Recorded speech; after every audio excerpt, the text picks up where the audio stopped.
Hey girl, congratulations on your new baby. Are you excited? Yes, thank you. We are very excited. But we just found out that she's deaf. And I don't know what to do for her now. What kind of life is she supposed to have without her hearing?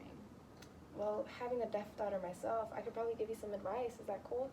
Yes, please, thank you. I have no clue what to do with a deaf child. Don't worry, I was scared at first too. I didn't know what to do, but the most important thing that you should know is that your daughter will be able to do anything that a hearing person can do. She will be able to drive, graduate from college, and whatever she chooses to do, she'll be able to do it. I actually have a deaf friend who got her PhD in neuroscience. Wow, so just because my daughter's deaf doesn't mean that she's going to grow up to be dumb. No, of course not. You can also get her involved in the deaf community and get yourself involved as well. They can help you learn sign language to communicate clearly with your daughter and give her a language that makes her feel more comfortable, that she feels more comfortable with. Exposing your child to the deaf community early on will give them a sense of belonging. Wow, so what other types of jobs could my daughter get being deaf? What if she wanted to grow up to be an actress or a model? Good question. There's actually this deaf model, and he's an actor and an activist as well, who really made a name for himself in the TV industry. I don't know if you've heard of him, but his name is Now DeMarco. If you want to look him up, he graduated from Gallaudet University. He got his degree in mathematics, and his native language is ASL, but he can also read and also write in English fluently. Being deaf hasn't stopped him from doing what he loves and becoming successful in life, though. If you're a little scared about your daughter not being offered the same opportunities of a hearing person, you might want to look into setting her up with a cochlear implant. What's a cochlear implant? Oh, a cochlear implant is a small electronic device that can help provide a sense of sound to those who have any range of hearing loss. So this implant gives back sound, but does it restore hearing, like normal hearing, completely? So unfortunately, it does not fully restore hearing, so there will be some struggles. Having a cochlear implant doesn't fix deafness. Your child will have to learn how to differentiate sounds with the implant because it does not replicate normal hearing completely. It does, however, give a useful representation of sound. Can you elaborate a little bit more on what it is exactly, and what age would she have to be to actually get one? So there are two parts to the implant. One part sits externally behind the ear, and the second part is surgically placed under the skin. I know, sounds a little scary. But don't confuse a cochlear implant with a hearing aid, because a hearing aid really only amplifies the sound that can be detected with the damaged eardrum. But a cochlear implant bypasses the damaged portions of the ear and directly stimulates the auditory nerve. Your little girl could receive an implant as early as 12 months of age. Wow. What takes place during the procedure, though, and how is it done? Oh, okay. The surgery for the implant requires general anesthesia.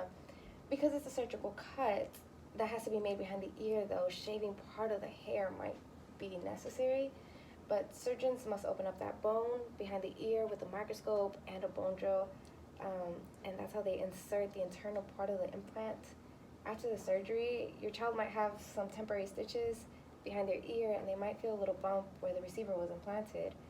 And it does take some time to learn or even relearn how to hear with the cochlear implant. How long is the downtime after the surgery, though, and how long will she have to stay in the hospital after the procedure is done? That's a good question. The surgery usually takes about 3 to 4 hours, and your little girl should be able to go home the same day.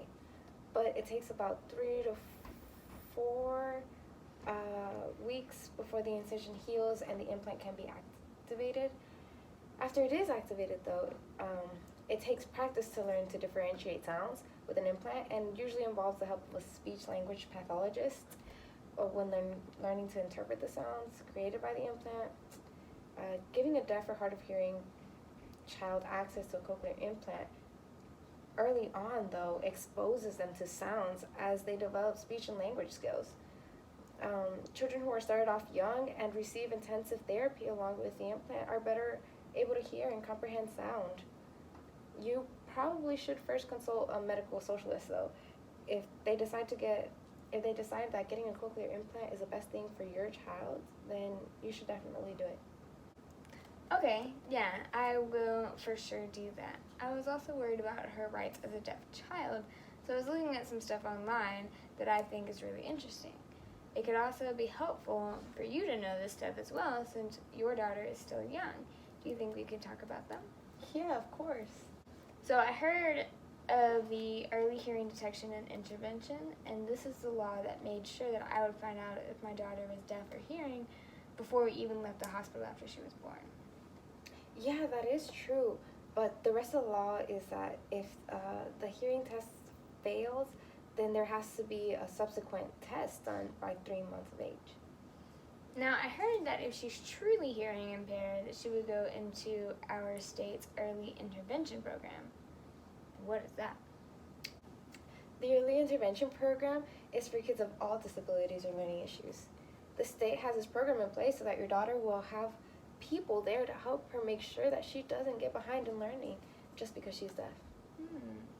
Oh, well, that is such a relief knowing that there is a plan in place to help make sure that she doesn't get behind. Another law I was looking into, since we're a family that travels a lot, I found the Air Carriers Access Act.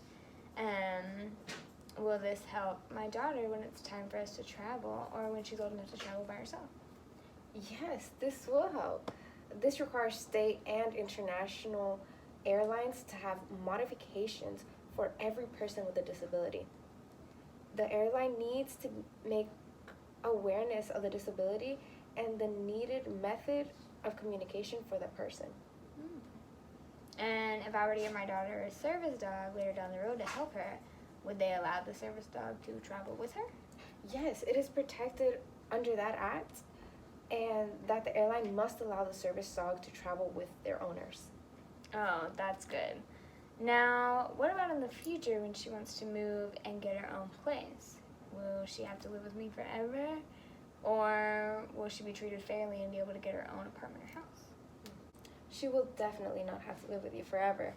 I found a law actually, it's called the Fair Housing Act, and it's an organization that assures residency to all disabled citizens. So this act outlaws biases against people that have disabilities both in public and private housing.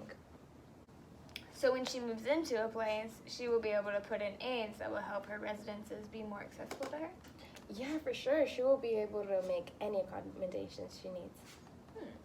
So I was reading about this thing called the 504 plan, and it states that no student with a disability can be excluded from participating in federally funded programs or activities on any education level.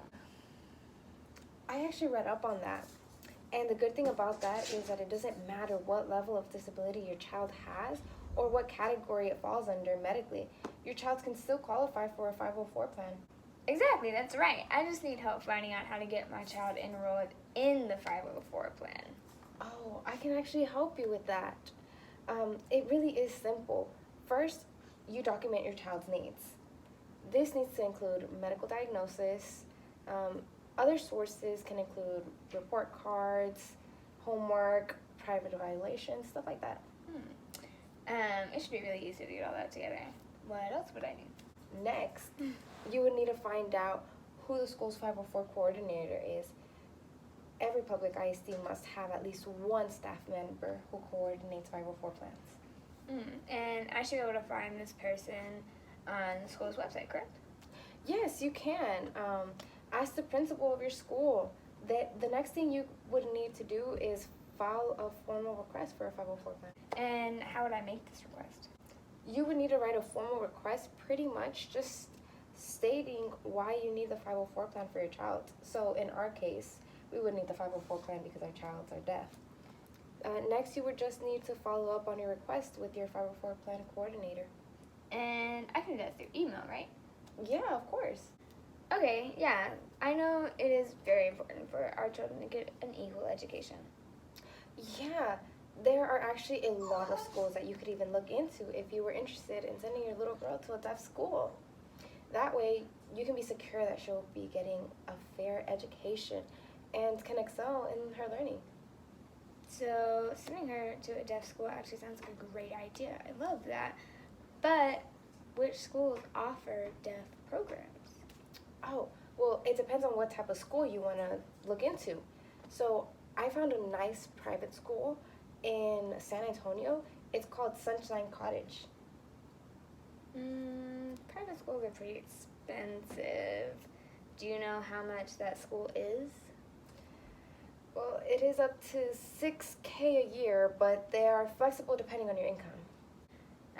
San Antonio is pretty far, so we would have to move. Is that school for all grade levels? Unfortunately, it's only for grades kindergarten through 5th. Yeah. Oh, that's too far for only 5 grades. Are there any other schools that you know of? Well, you could always just go to a mainstream school, which would be the school that you are already zoned to where you live. That would probably be my last result, to be honest, because I really want her going to a deaf school where she can be around kids who are like her. Okay. Do you know of any charter schools, maybe? Yeah, there is actually one in Arlington, Texas. This one is still far, but it's for all grades, so it might be worth it for you to move up there. It's actually called Jean Monsieur Academy. That would be good, but how much would that cost? And would she still be getting a good education? I know charter schools don't exactly follow standardized testing education. It is tuition free, but you are correct in being concerned about her education. She might be getting subpar education because they do not do standardized testing. I don't want her getting subpar education. So is there any other school that you know of? Well, there is a residential school for the deaf in Austin. It's called Texas School for the Deaf, and it's easy to get into. All you need to do is apply by April 1st, and then your kid can get in by August. They take children from early education all the way up until high school, so they'll be able to go there for all their years of education up until they go to university. Well, there is one thing though. Your kid would need to learn ASL to go to this school. Otherwise, she would need to schedule an interpreter. A residential school is where she would have to go to live for the whole school year, though, right? Yeah. That would be hard to be away from her for so long. I would definitely have to look into these schools and do some thinking before she starts any of them. But I definitely have a few years, considering the fact that she was just born a few weeks ago. Yeah, but the good thing about this particular school, Texas School for the Deaf, is that they actually offer ASL classes to parents who actually send their kids there. So Interesting. Well, that would be very helpful to me since I want to learn ASL for my child. Are there any other ASL classes that I could look into to get me started right now? yeah, so there are actually a lot of websites that you can look into. There's a really good website called startasl.com, and they have different packages that you can choose from. Of course, they do range in price. So the gold pack is best for achieving fluency, and it costs $49.99 a month. And if you wanted to pay it, let's say all together, you could pay almost $500 for a year. Wow, that sounds good, but that is also expensive for an online class. Are there any classes online that I could take that are free? So, yeah, there are actually classes offered by Gallaudet University, and they're free classes that you can take online that are interactive. But it only teaches you the basics. And if you want to continue to learn sign language fluently, you'd have to take one of their courses online. Wow, that sounds great. I have heard a lot about Gallaudet University in the past. Are there any other ASL classes online that I could take that are free? Yeah, so there are actually a lot of websites out there, but you would just have to look around for them and figure out what works best for you. One website that I have heard of is called asluniversity.com, and it's also a free website. Wow, that is a lot of information. I have a lot to think about now. I am happy to know that my child will be able to accomplish anything that she sets her mind to and that she can still be successful. Thank you so much for talking me through this. You've given me hope for my daughter's future. Yeah, of course, anytime.